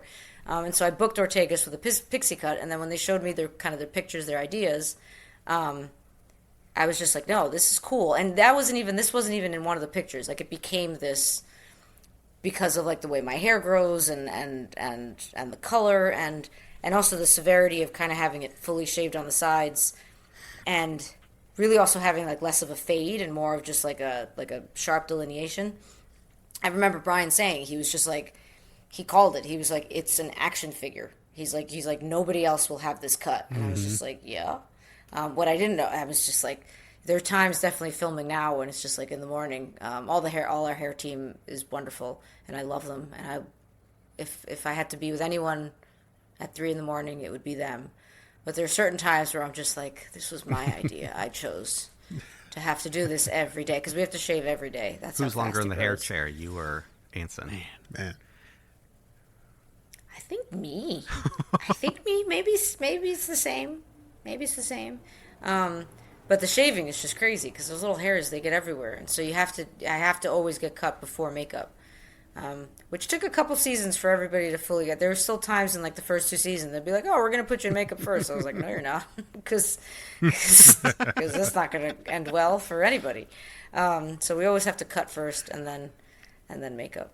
Yeah, I would imagine they're doing less shaving of Anson's Yes. head when he's in the chair. It's more about like the building, which it kind of builds itself. It's a structural thing where you need one architect and one hairstylist. Speaking of which, Michael says there has to be a minimum of 2 hairstylists on the Enterprise. Pike alone has to have a dedicated one to start with. I agree with that And even completely. if we went back to like if we ended up getting some Trek shorts again, we could just have a whole ridiculous short of Ortegas and Anson. Ortegas and Anson, listen to me. Ortegas and Pike. That would be really meta. That'd be weird. Just arguing over barbers and stylists. I'd watch that. And yeah, I mean, That what would be a Short great Treks short is for. trick. Watch that in a Bring second. it back just for that. Yeah. Well, I want to go back to the beginning of the conversation. Maybe we're getting wrapping things up now, but when you were talking about going back and watching your performance and watching the show and enjoying watching yourself, while doing that, was there ever a moment where you kind of impressed yourself, where you're like, oh, I did really good in that scene. That was really good. I really liked in season 2 when I saw the premiere of season 2 because that was the first episode we shot coming back, and you guys know I was dealing with grief, and I was blown away. I'm not often blown away when I see myself just because I was there. I did it, I'm like not super surprised. I'm like, I shot that, I was there, but I was blown away by just because I knew what I was feeling and how I was and everything. And then I'm just like, I was like, I'm pretty good at what I do. Because I look so, I look like Ortegas and I don't look like Melissa, who was just like, I don't know what life was at that time, and especially in that scene on the bridge when they're trying to steal the Enterprise and Spock is in the captain's chair and she gets that great "Vamonos" line. I mean, it's just like I'm looking at it, and I don't even it's almost like I don't have any memory of even shooting it and doing it, Like I remember the day, I remember being there, but I was just like, it's just so good. I was just like, every time every time action was called, like I was Ortegas, and that helped also, and for the whole season, right? It helped take me out of, not take me out of the grief because the grief is always there, but it helped me get through it and helped me remind me of like what it is that I do so well and what it is that I'm here for. And so that particularly, like I was just so happy with it. And then what I wasn't happy about was when I put on the subtitles and I realized that they were misspelling "Vamonos." And I was like, Oh my God. I was like, in another life, I was an editor and a copywriter. And I was like, why does this haunt me? And I was like, I didn't even know who to contact. I was like, who do I contact about the subtitles? And apparently, like, it was misspelled. They fixed it. So I learned that they could fix it. And then I think somewhere else, I think it was like in the UK, it was like "Vamos." It was also a different thing altogether, and which I loved because I was getting fans being like "Vamos," and I was like, interesting take on it, but sure. But it was because that's what the subtitles were, and so I just was laughing that I'm just like, if you had asked like me as like my editor of my college newspaper that one day I would be on Star Trek still editing, like subtitles. So before the subtitles, I was like, oh, this is an amazing scene. After the subtitles, I was just like, what is my life? But we got it fixed. So That's wonderful. And to your point, I remember that day, like when that episode aired, there were so many people online like, they spelled it wrong. We got the wrong version. That's not even the word. Like, this is the kind of things Trekkies will notice. So you're in absolutely will. very good I company. love it. I love the fans. You guys get me. We're lucky because we just love the show, and like I was saying, there's nothing about Strange New Worlds that we've encountered yet where we're like, oh, I kind of wish they'd gone a different direction. It's like, this is the show we would make if we had the power to make this show. You did mention the first time you were on Open Pike Night, you talked a lot about grief and the process of grieving, and you had written that article about it, which I know has reached a lot of people personally, and people have had a lot of reactions to that. And I know that it has helped a lot of people. And I may have mentioned in that episode, in our discussion, that I had been incredibly lucky to make it to my mid-30s without really losing anybody close to me. And since that, I did end up losing my grandmother, which was kind of the first big loss in my life, and I had such a serene peace, just kind of thinking back to what you had been talking about during that process, because I was, obviously overwhelmed, and so much of real life demands that you keep showing up for things and keep functioning as a person through all of that. And I was constantly reminding myself every day leading up to her service, like, this is not a time frame oriented thing. This is however it works, it will work. Let it flow, be here in these moments, and then let those moments step back. And it was a huge help. So I just want to personally say thank you so much for sharing that with everybody, because it really does matter to people. I know Star Trek matters to people, and it should, but you kind of bring it to that second level of the people who make Star Trek matter to people outside of Star Trek. And it was a gift that I didn't know I needed at the time, but I absolutely leaned on your advice and your process. So thank you very much. Oh my goodness. Thank you for sharing that, Jesse. What is her name? Mary. Mary Was 82 or 83. She was about to be 83. And she had, I asked, can I see her will? I love the way that she writes. I want to see her handwriting.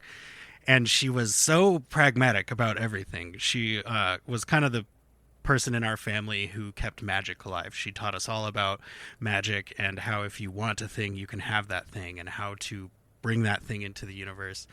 And so as everybody was planning, they're like, well, what about this day for the service? And what about this day? And I said, well, can I just see what she wrote? And it was on her, because she had written, whatever you need to do for yourselves at my service is fine. I'm not going to be there. So just do whatever you want. And I was like, this is, to me, I think that really helped me realize, like, this is a process that everybody deals with. And there are so many ways to approach it.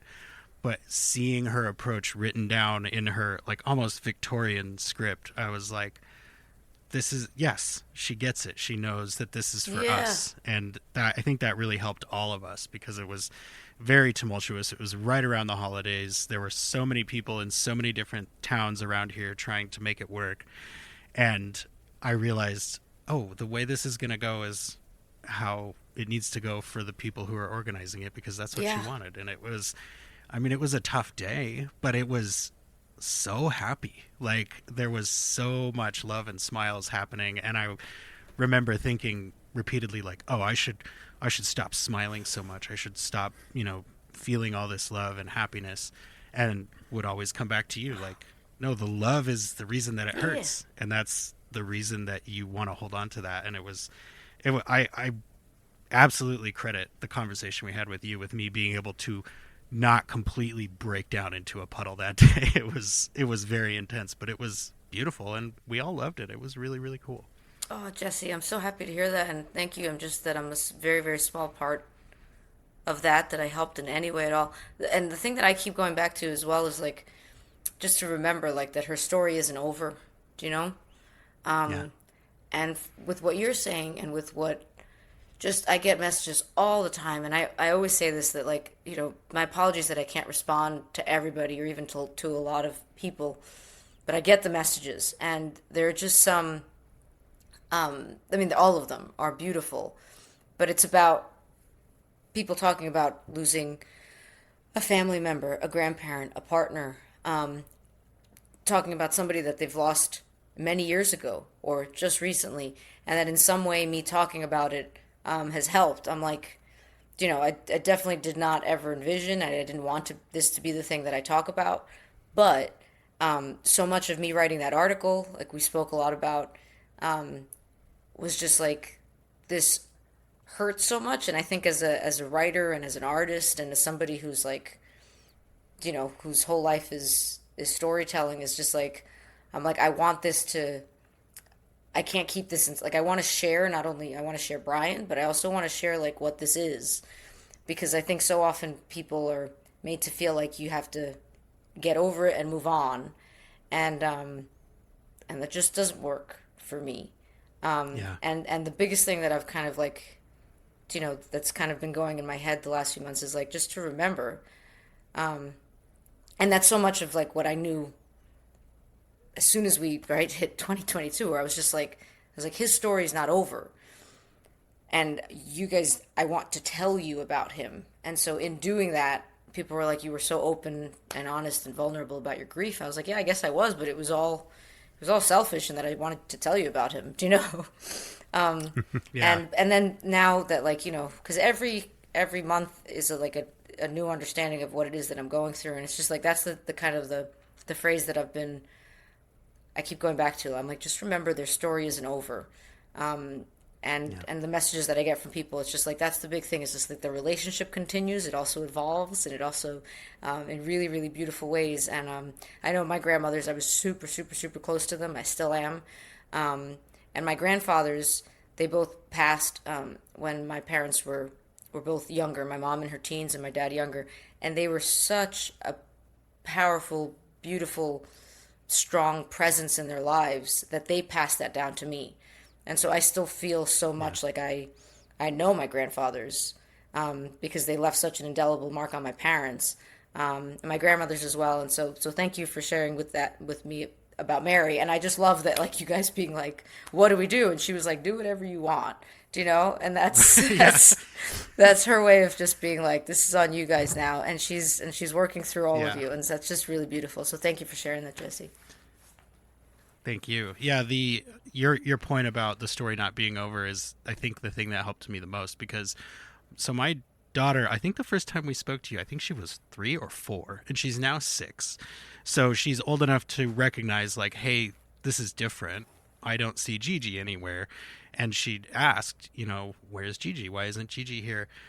And I was able to use that story not being over to say, well, actually, Gigi's with you all the time now, and you can always talk to her. You don't have to wait to see her to be able to talk to her. And I think that has really helped her. I'm sure she doesn't quite understand what I mean when I say that, but it has helped her. And I'll hear her, walking around the house. She's like, I miss Gigi. Oh, hi, Gigi. And, my wife is very much like, who is she talking to? And I'm like, it's not a haunting situation, honey. She's processing. I'm processing. It's totally fine.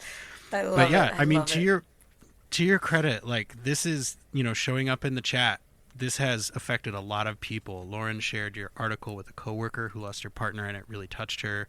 It was a gift. It was a beautiful and open view into your resilient heart. Elizabeth says, I lost my mom young and I was alone. You sharing about your loss and grief is a huge gift to young people, and anyone, a reminder that they're not alone. And it's just, I know that it's a thing that has affected so many people, and it's a kind of vulnerability that is not required of actors, especially of a fun, silly sci-fi show like Star Trek, right? But the fact that you choose to do it, I think, is incredibly admirable, and it's a wonderful gift. And Michael shares a great Terry Pratchett quote: no one is truly gone from the world until the last ripple fades from everything they did and everyone they touched. And our good friend Mark shares, moving on is a non-starter. It is always forward with them. And thank you all so much for sharing in the chat with us on that topic. It was a thing that I was like, I don't know if I should talk about this, but it's the same thing. I keep going back to you having the courage to talk about it, and I'm I was like, this is as good a place as any, and this is the person who made me able to do it. So, Yes, no, always, always, always feel free with me. And what I say to people too is like, it's like tears will come. Like I've had a few interviews in the last few weeks where I'm just like suddenly I'm kind of I get a little bit like the tears are coming, but I'm like that's okay. And then you get and there's some days still where I'm completely I have moments and I don't have moments, but all of that's okay. And if I'm talking to somebody and I'll it'll be like that's okay, do you know?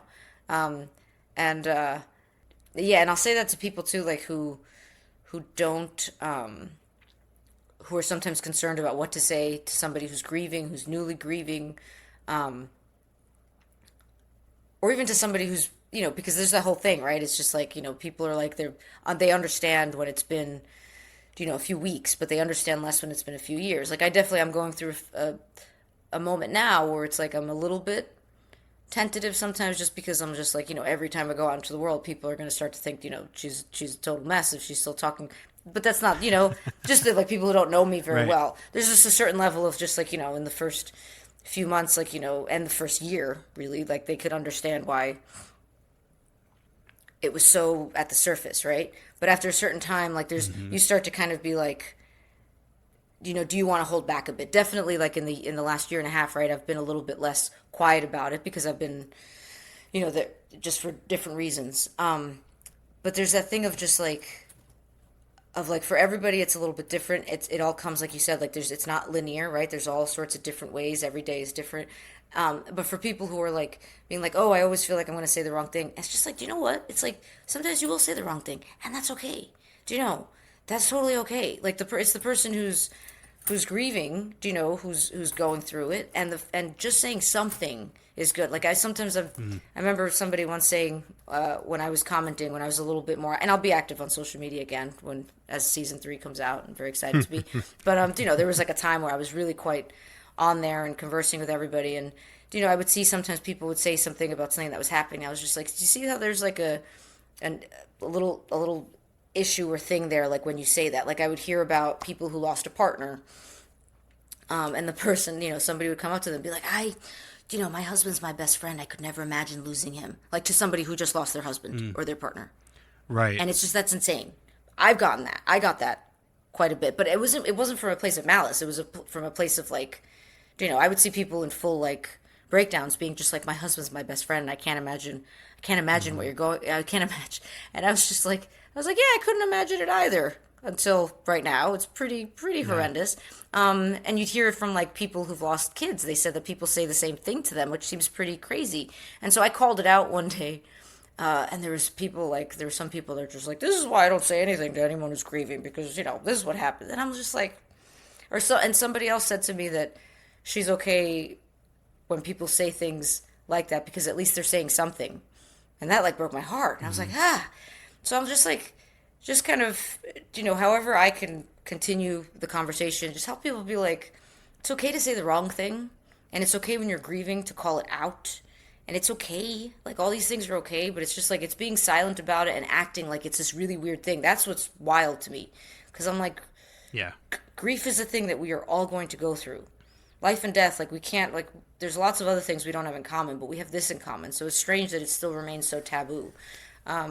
So I'm like, my whole thing is just like, talk about it. If it's weird, make it weird. It's okay. Because it's better than saying nothing. But I'm glad to hear that what I wrote and what I did, especially in that first year and a half, has resonated with people. Like sometimes you do something like a few years ago and you look at it and you're like, oh, why did I write that? I'm still happy with everything, everything that I've written and everything I said about that and everything that I'll continue to say. Hopefully as I'm kind of growing and learning and I can pass along that to fans and to the greater community. Because again, grief is a thing that we are all going to go through, and it absolutely stinks. But like I've said, and like you guys get, like it's love, it's love, it's love. Yeah. And I think you're right that the conversation is part of the important thing, right? Because it does seem like people are loath to talk about it or pretend that it's not something to talk about. But as Matrix of Time points out in the chat, I lost my best friend in December, and every time I see Melissa talk about her loss or post grief on Instagram, it helps me understand my own grief. And Lauren nails it right here. It is so wonderful that you are opening up the conversation and not letting grief lurk in the shadows. And to Michael's point, make it weird. Got that covered. The human experience is weird. Life is weird. You got to talk about and all the talk parts about of your it. person that is no longer physically here. Like, I get a kick out of, like, when I have to, like, hear.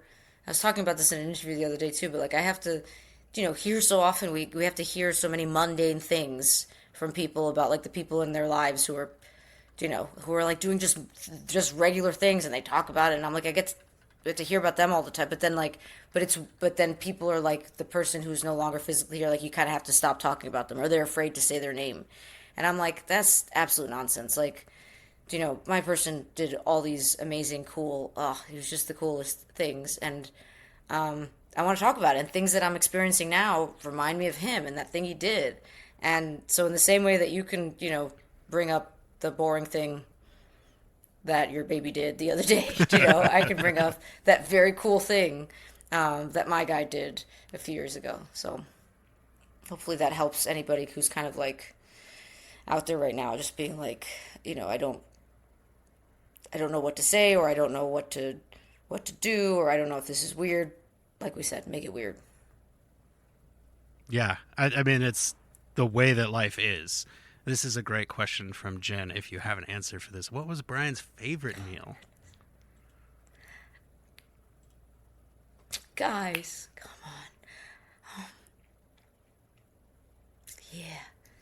on. He was a wonderful cook. He's such a good cook. He'd always kind of shoo me out of the kitchen.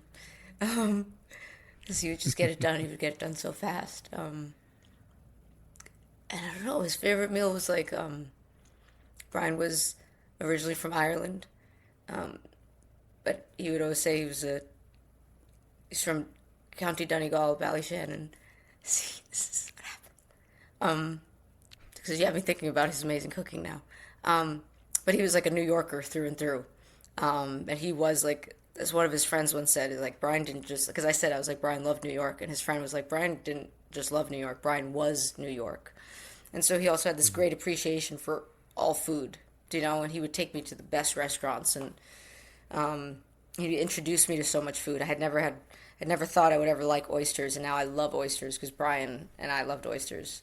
But yeah, he loved all food. I really can't pinpoint, like, a favorite meal, because it was just like, it was like all food. Like, he would take me to, like, he would take me everywhere. And we just, all over New York City, like, it was just the best thing. Like, we got a kick out of, like, when we would see people waiting online outside a restaurant. Because he's like, this is New York City. He's like, we have the best food in the world everywhere. Like, why would you wait online? And he would say, we don't queue up. I'm like, yeah, we don't queue up. But yeah, so thank you for that question. And I'll say, yeah, just, it's funny too, because he was, like, sometimes I'm also just like, I never want to speak for him. So I'm just like, I'm going to say a meal, and I could feel him being like, no, that wasn't my favorite meal. So I'll just say, he, like me, we loved food, and one of the many things we loved about New York City is that you get everything here. You get the best of everything here. And he was a wonderful cook. And when I finally started cooking, it's been very therapeutic, because I've been thinking about the way that he did it and the way that he would just kind of go into it. And, I find myself cooking for myself now, like, coming home from a day on set. And it's just, I love it, because I look back to where I was, like, 2 years ago. I'm like, I couldn't have been doing this. I would have been falling apart. And now I'm just loving it. So yeah, thank you for that question. Whew, and I kept it together. Excellent. John, Cameron, do you guys have any other big questions that we need to get to before we let Melissa finally get some sleep before her next flight? I mean, there is that one question we always have to ask with the, time loopiness of how Star Trek Strange New Worlds works. Do you have a one-word teaser for season 4? Because I believe you gave us Home for season 3. I did. Yeah. And I still stand by that. And I'm just going to throw this out for folks. When we asked for the season 3 teaser, zero exaggeration, Melissa took like 14 minutes to think about scripts, to think about storylines, to pick out just one thing that she could say. And our goal is never to get anybody fired or break an NDA. So if you need some time, you can totally have it while we marvel at this wonderful comment from Elizabeth. If you ever need a chuckle, you can know that there's a Strange New Worlds themed flock of chickens that includes Ortega's family members. Elizabeth, please send us photos of the chickens. I love that. I love that so much. That's fantastic. That bought me a little bit of time too, Elizabeth. Thank you. Just try to think. So in the same way that, like, when Jen asked at the start of this wonderful Q&A, like, what I watch on TV, I am literally right now being like, what have we shot in season 4? It's all been amazing. But I'm like, and considering I drove like I was in Mad Max to get to Toronto the other day to film, and I'm just like, what did we do that day? It was a heat wave too. I don't know where it was, how it was where you guys were at, but in New York and Toronto, it was a heat wave. We're in the middle of a heat wave. It was great. All the East Coast, we're cooking over here. Yeah. But, okay, this is the first word that came to mind, so I'm just going to go with this. Chaos. I like it. All right. With the C, this isn't a Get Smart crossover with KAOS. There's a Nick and Night reference for everyone. I love it. We're for the young crowd. We appreciate that. Nick at Night. I haven't heard of Nick at Night in forever. I love Grew up that. on it. Yeah.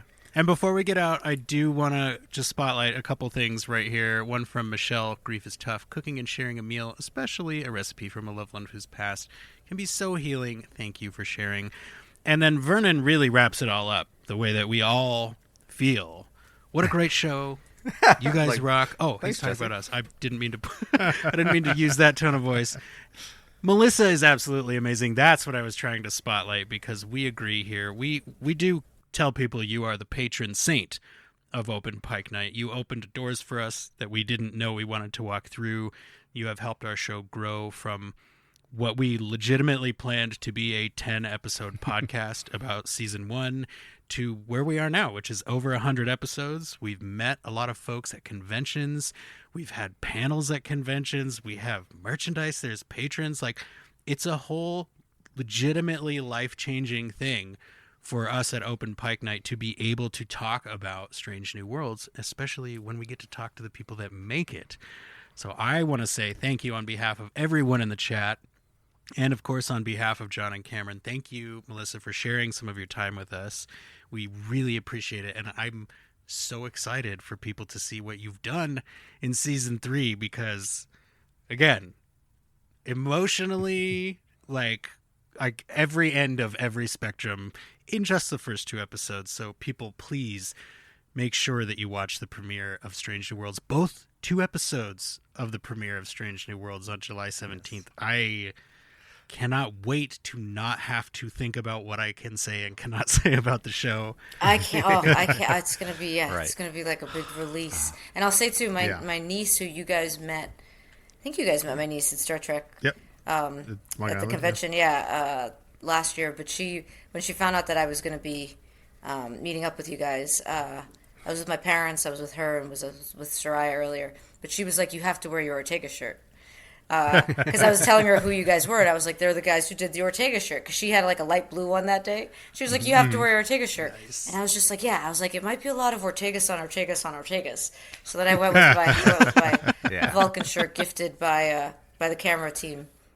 Nice. Don't wear the t-shirt of the band to the concert. Right. Yeah. But I appreciate that she was like, oh, they're those guys. Love them. And so what you guys have done with like Ortega's merch, and like I still have to, I know I keep being like, I gotta get a lot of stuff, but there's gifts I want to get for people, and I'm like, they don't know what's coming. They're getting mugs, they're getting shirts, they're getting stickers.